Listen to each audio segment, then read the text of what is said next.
Hello aspirants. तो आजकल एक न्यूज है जो काफी ज्यादा चर्चे में है, वो है ई वोटिंग। ई वोटिंग जो है बिहार में पहली बार हो रही है, ये सबको पता है, बट इसके बारे में आज हम लोग यहाँ पर इस न्यूज के माध्यम से समझेंगे कि ई वोटिंग सिस्टम में क्या क्या प्रणाली का यूज किया जा रहा है और किस टेक्नोलॉजी से इसको सफल बनाने की कोशिश की जा रही है। तो ये हमारे नीतीश कुमार जी हैं, बिहार के मुख्यमंत्री, जो इस बार इलेक्शन भी है हमारे बिहार में। तो उससे रिलेटेड हमारे ये काफी इंपॉर्टेंट न्यूज हो जाता है, क्योंकि इलेक्शन कमीशन ने हाल ही के दिनों में ये मतलब घोषणा की है कि बिहार में जो होगी वो ई वोटिंग की सिस्टम होगी। लेकिन उसके बारे में भी जानेंगे कि क्या ये हमारे आने वाले जो विधानसभा के चुनाव है उसमें भी यूज होगी या फिर ये अभी ही केवल हो रही है। तो इसके बारे में इस न्यूज में हम लोग बेसिकली समझने की कोशिश करेंगे। तो चलिए शुरू करते हैं। हमारा न्यूज जो है ये बेसिकली ह्यूमन ये द हिंदू का एक आर्टिकल है, जिसमें ये लिखा गया था कि Bihar announce India first e voting. Bihar ने पहली बार पूरे इंडिया में ई वोटिंग प्रणाली को शुरुआत की है मोबाइल एप्लीकेशन के थ्रू। कैसे काम करेगा इसके बारे में ये आर्टिकल था। किसके द्वारा डेवलप किया गया था? Centre for development of advance computing, CDAC जिसको कहते हैं, उसके द्वारा किया गया था। तो इसी के बारे में विस्तार से हम लोग इस न्यूज के माध्यम से समझते हैं, जो कि आने वाले आपका जो 71st बीपीएससी है उसमें आपको काफी ज्यादा हेल्प करेगा, क्योंकि इससे 71st बीपीएससी का जो एग्जाम है आपका वो 30 सितंबर को होने वाला है। सॉरी, जो आपका है वो 10 सितंबर को होने वाला है। आपका डेट चेंज हुआ था, पहले 30 अगस्त था बट उसके बाद अब चेंज होकर 10 सितंबर हो गया है। तो बहुत ज्यादा चांसेस है कि उसमें आपको इस टॉपिक से एक क्वेश्चन आपका कंफर्म बनेगा, जो कि पूछा जा सकता है इस टॉपिक में। तो चलिए शुरू करते हैं। हमारा बेसिकली ये है क्या? तो हाल ही के दिनों में जो हमारे बिहार के स्टेट इलेक्शन कमिश्नर है दीपक प्रसाद जी, ये रहे, उन्होंने एक प्रेस कॉन्फ्रेंस किया और प्रेस कॉन्फ्रेंस करके ये अनाउंस किया कि बिहार जो है वो पहली बार भारत में ई वोटिंग सिस्टम को अप्लाई करने जा रही है, जो कि होगी किसमें? तो वो जो आने वाली अभी जो हो रही है तत्काल में म्युनिसिपल कॉर्पोरेशन की जो अर्बन बॉडीज इलेक्शन है उसमें हो रही है, नगर निकाय जो चुनाव हो रही है उसमें आपका ये ई वोटिंग सिस्टम जो है प्रणाली यूज की जाएगी, जो कि किस पे बेस्ड है? आपका एक कंप्लीटली एंड्रॉइड बेस्ड है। एंड्रॉइड जो लोग नहीं समझते हैं तो दो तीन तरीके के होते हैं, जैसे एंड्रॉइड होता है एक आपका, और एक होता है आईओएस। आईओएस हो गए जो एप्पल वाले लोग हैं उनके लिए। तो ये जो सिस्टम अप्लाई की गई है वो केवल और केवल एंड्रॉइड बेस्ड मोबाइल फोन जो एप्लीकेशन होती है उस पे की गई है। किस तरीके से, कौन सा एप्लीकेशन है? तो दो मोबाइल एप्लीकेशन की बात की गई है। पहला ई वोटिंग SER BHAR, ये इंपॉर्टेंट है आपका कि ये जो है वो एप्लीकेशन का नाम है ई वोटिंग SECBHAR। ठीक है। और ये डेवलप किसके द्वारा किया गया है? तो ये डेवलप किया गया है centre for development of advance computing, CDAC के द्वारा, और बिहार स्टेट इलेक्शन कमीशन इसके द्वारा किया गया है। तो ये आपका यहां से एक सवाल बन सकता है कि अभी तत्कालीन में बिहार इलेक्शन कमीशन के जो कमिश्नर है वो कौन है? तो दीपक प्रसाद जी हैं। तो ये रहे वो।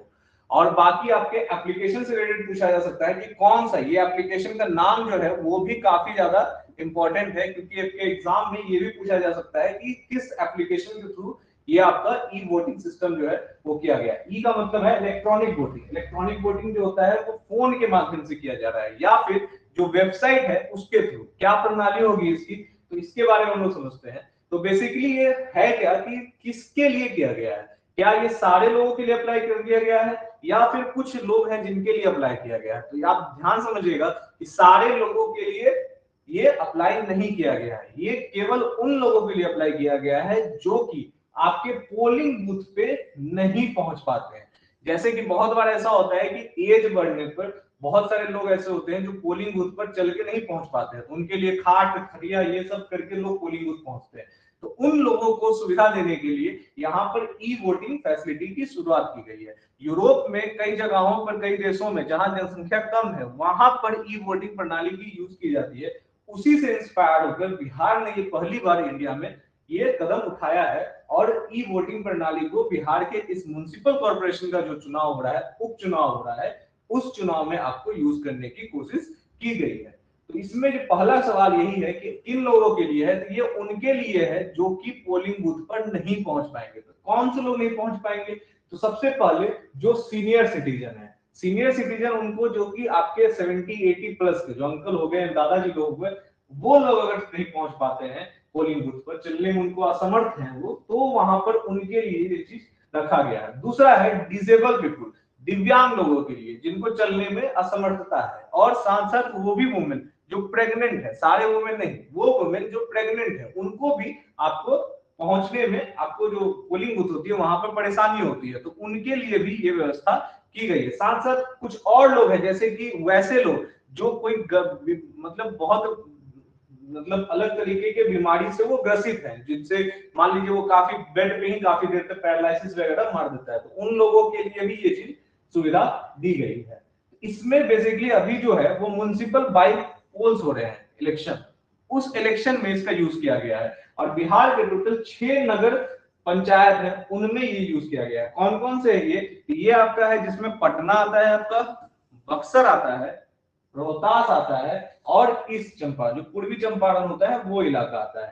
तो ये जो इलाका है, इन इलाकाओं को भी आपको याद रखना होगी किस किस जिले में सबसे पहले ई वोटिंग की शुरुआत की गई। आपसे सवाल इस तरीके से पूछा जा सकता है कि इनमें से किस जिले में ई वोटिंग की शुरुआत नहीं की गई है, तो उसमें आपका ऑप्शन दे सकता है, जैसे रोहतास दे देगा, बक्सर दे देगा, पूर्वी चंपारण, रोहतास, बक्सर, पटना, पूर्वी चंपारण, और एक आपको लिख देगा पश्चिमी चंपारण। तो यहां पर आपका हो जाएगा जिसमें नहीं की गई है वो आपका हो जाएगा पश्चिमी चंपारण। तो इस तरीके से ऑप्शन बनाकर क्वेश्चन इससे पूछा जा सकता है आपके एग्जाम में। तो यहाँ पर ये पॉइंट हमारा काफी इंपॉर्टेंट पॉइंट है, इसको आप ध्यान से अपने नोटबुक में नोट कर सकते हैं। अगर हम आगे देखें कि ई वोटिंग की प्रणाली जो है वो किस तरीके से काम करती है, ये सिस्टम जो है पूरा वो कैसे काम करता है, तो सबसे पहले जो वोटर्स होते हैं उनको ये ऐप SECBHAR ये ऐप को आपको इंस्टॉल करना पड़ेगा उनके एंड्रॉयड मोबाइल फोन में। और जब वो इसको प्ले स्टोर से एंड्रॉयड मोबाइल फोन में इंस्टॉल करेंगे तो उनको अपना एक मोबाइल नंबर जो होता है उसके थ्रू इनको लिंक करना पड़ता है। वो मोबाइल नंबर से आप ऐप में जाकर रजिस्ट्रेशन करते हैं और फिर इलेक्ट्रोल इलेक्ट्रोल रोल के लिए अप्लाई करते हैं। आफ्टर वेरिफिकेशन, कुछ वेरिफिकेशन की प्रोसेस होती है जो आगे जाके हम अभी देखेंगे अपने स्लाइड्स में, उस प्रोसेस को गुजरने के बाद आप जो है वो अपना वोट यहाँ पर कास्ट कर सकते हैं। अब ये आप अपने एप्लीकेशन जो है SCEBHAR इस ऐप से भी कर सकते हैं, या फिर आप जाके जो इलेक्शन कमीशन की ऑफिशियल वेबसाइट है उस ऑफिशियल वेबसाइट से भी आप कर सकते हैं। तो यहाँ पर भी सवाल आपसे ये बन सकता है कि क्या केवल एप्लीकेशन के थ्रू ही हो सकता है, तो ऐसा नहीं है। एप्लीकेशन के अलावा जो आपका वेबसाइट है उसके थ्रू भी हो सकता है, लेकिन आपको एप्लीकेशन में इनरोल करने के लिए आपको एप्लीकेशन में जाकर अपने मोबाइल नंबर से यहाँ पर लॉगिन करना पड़ेगा, तब जाके आप उसके बाद अपने ऑफिशियल वेबसाइट पे जाके आप इसको वोट कर सकते हैं। अगर हम इसकी बात करें कि एक मोबाइल एप्लीकेशन के थ्रू अगर ये वोटिंग सिस्टम अप्लाई की जा रही है तो इसमें काफी ज्यादा चेंजेस होता है। सवाल काफी उठ सकते हैं कि क्या ये जो तरीका है वो सिक्योरिटी के हिसाब से आपके सही है या नहीं। तो इलेक्शन कमिश्नर ने, जो हमारे इलेक्शन कमिश्नर थे, उन्होंने हमें आश्वस्त किया था कि इसके लिए काफी ज्यादा मेजर्स अडॉप्ट किए गए हैं। क्या क्या है इसमें, तो सबसे पहला जो मेजर जो होता है वो ये किया गया कि आप एक मोबाइल फोन से, एक मोबाइल नंबर से केवल और केवल 2 ही रजिस्टर्ड वोटर को आप लॉगिन कर सकते हैं एक मोबाइल फोन से। जैसे मान लीजिए हस्बैंड वाइफ है और काफी ज्यादा बुजुर्ग है, तो वो अपने एक मोबाइल नंबर से अपने दोनों लोग हस्बैंड वाइफ आप अपना वोटर्स को लॉगिन कर सकते हैं।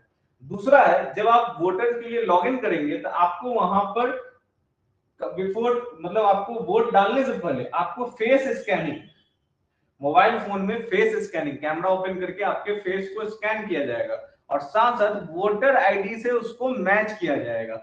जब ये मैच कंफर्म हो जाएगा तब जाके आप अपना पूरा इंटायर वोटिंग प्रोसेस जो है वो कर सकते हैं। उसके साथ जब आप पूरा वोटिंग प्रोसेस से गुजर रहे होंगे तो ये एक कंप्लीटली एक सिक्योर नेटवर्क के थ्रू होगा, एक कंप्लीटली हैक प्रूफ होगा, और ये ब्लॉकचेन टेक्नोलॉजी के थ्रू ये आपका कंप्लीट आगे बढ़ेगा। ब्लॉकचेन टेक्नोलॉजी जो होता है वो आप इस तरीके से समझ सकते हैं, ये पूरा जो डाटा है वो रिकॉर्डेड फॉर्म में स्टोर किया जाएगा एक सिक्योर इम्यूटेबल सिस्टम के पास, जो कि आपका ऐसा सिस्टम है जो एक हैक प्रूफ सिस्टम है। मतलब हैकर्स अगर चाहेंगे भी तो ये इसको आप हैक नहीं कर पाएंगे, पहला चीज।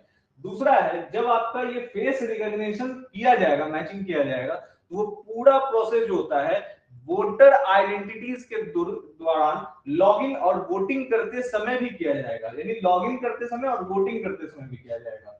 दूसरा है डिजिटल स्कैनिंग और ओसीआर, मतलब ऑप्टिकल कैरेक्टर रिकॉग्नाइजेशन।